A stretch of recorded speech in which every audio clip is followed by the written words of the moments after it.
كما صليت على إبراهيم وعلى آل إبراهيم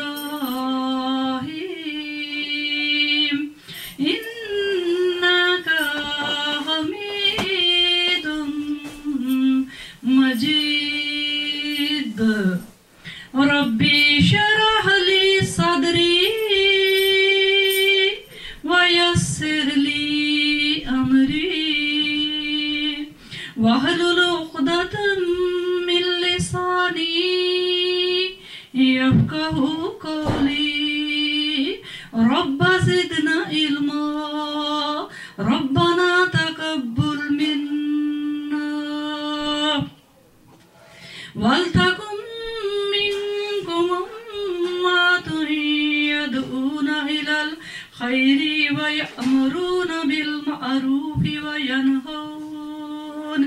وينهون عن المنكر وأولئك